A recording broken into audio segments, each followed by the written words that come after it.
signals something deeper, maybe a shift, like some of the talk you hear around Dr. Yasir Qadi. Exactly.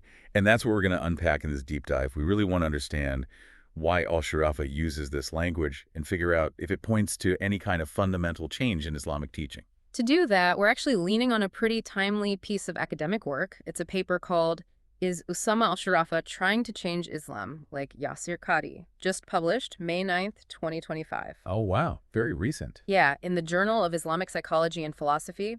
Authors are Dr. Raja King and Dr. Abdul Adam, and crucially, it's peer-reviewed. So it's had some rigorous eyes on it before publication. That's great. Gives us a solid academic base. And the paper gives some background on Al-Sharafa too, right? Helps paint a picture. It does. He's got this interesting mix, biomedical and electrical engineering degrees, a master's from Harvard in liberal arts, but also like 25 years doing dawah. Okay, so not just an academic or just a Dawa background, both. Right. And he founded Muslim Hub, which hosts the Divine Matrix course, the Afterlife Manual, things like that. Plus, he holds an ijaza in Quranic recitation hafs and ISIM, and he's actually studying Islamic theology right now, too. Wow. Quite a profile. Yeah. Engineering, Harvard, deep Dawa experience, traditional Islamic credentials. It really sets the stage, doesn't it? It really does. It makes you think his language choice isn't accidental, you know? It's likely very intentional. So, okay, let's get into it. Why the contemporary terms? Well, the paper dives right into that. One big idea is accessibility, trying to connect with maybe younger Muslims or Western-educated ones, folks who live in a tech-heavy world. Right. People who hear Matrix and it already means something to them, maybe from the movies or just general tech talk. It's familiar ground. Exactly. And the paper uses this neat analogy. It says, Matrix can evoke this feeling of a complex, interconnected system, a structure. Okay, I see where that's going, like connecting it to Islamic concepts. Precisely, like Allah's divine order, Sunnatullah, you know. The idea that the universe isn't random, it has this purposeful design, these intricate laws. Using Matrix might be a shorthand, a way to make that concept click faster for some people. Almost like a metaphorical bridge, maybe? Especially for you, the listener, if you're trying to get complex ideas like Tawhid, the absolute oneness of Allah, or Qadar, divine destiny, without getting lost in heavy jargon right away. Yeah, it could make those huge concepts feel a bit more graspable, maybe. Less intimidating up front. Makes sense. The paper also brings up engagement. Let's be real, the online space for Islamic content is packed. Totally, so standing out is key. And a title like Divine Matrix. It's catchy. It's different. For someone with 25 years in Dawah, wanting to reach people through his Muslim Hub platform, using distinctive branding makes a lot of sense. It grabs attention. It's a practical consideration in today's world, definitely. Then there's this idea of cultural contextualization. Ah, yeah, fitting the message to the audience. That's a classic principle in Dawah, isn't it? It is. As long as the core message stays the same, the way you phrase it can adapt. So the paper suggests maybe Matrix is just Al-Sharafa adapting Islamic ideas into a 21st century vocabulary, not changing the substance, just the style. And his traditional credentials, the ijaza, the theology studies, kind of back that up, suggesting it's more about communication style than like a doctrinal overhaul. Right, which leads to a really crucial clarification the paper makes. This is likely metaphorical. Meaning he's probably not saying we live in a literal computer simulation. Exactly. The paper argues it's much more likely a framework, a metaphor for Allah's divine plan, how creation, laws, our actions, it's all interconnected under divine wisdom, not neo-dodging bullets, you know? Gotcha. And they point to his other content.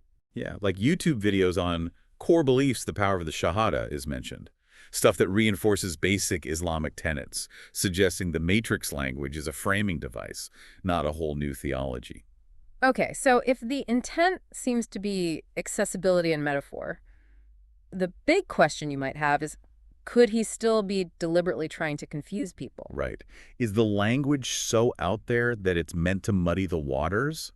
The paper's pretty clear on this. They found no evidence suggesting he's intentionally trying to confuse anyone. Interesting. What did they base that on? Well, partly on the reception.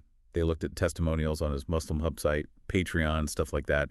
And people are apparently saying his stuff is transformative, helps them realign with Islam, connect more deeply. So the opposite of confusion. Clarity, connection. Pretty much. The feedback seems focused on understanding the Quran better, following the Sunnah, practical spirituality, all very mainstream Islamic goals. And again, his credentials. Someone with an ijaza studying theology. It doesn't really fit the profile of someone trying to intentionally mislead, does it? Doesn't seem likely. plus his long history in Dawa, claiming to reach, what, 150,000 people. That points more towards a mission to educate and inspire, using accessible language as a tool, which is a pretty standard Dawa strategy. Okay, okay. But the paper doesn't just dismiss all concerns, right? It acknowledges why you might feel a bit skeptical. Definitely.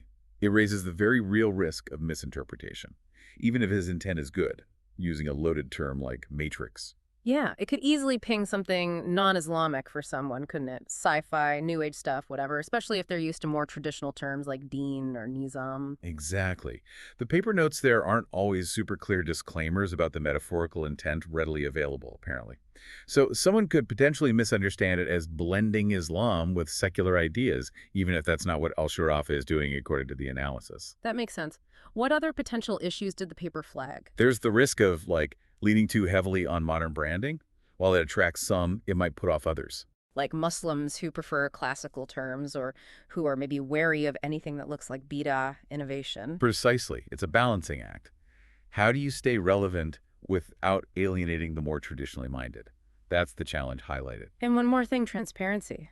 Yeah, the paper points out that since we don't have like full transcripts or detailed excerpts from the actual Divine Matrix course readily available in the public domain sources they used. It's hard to nail down exactly how he defines and uses these terms consistently. Right. The promotional stuff focuses more on the spiritual benefits, less on the nitty-gritty theological definitions.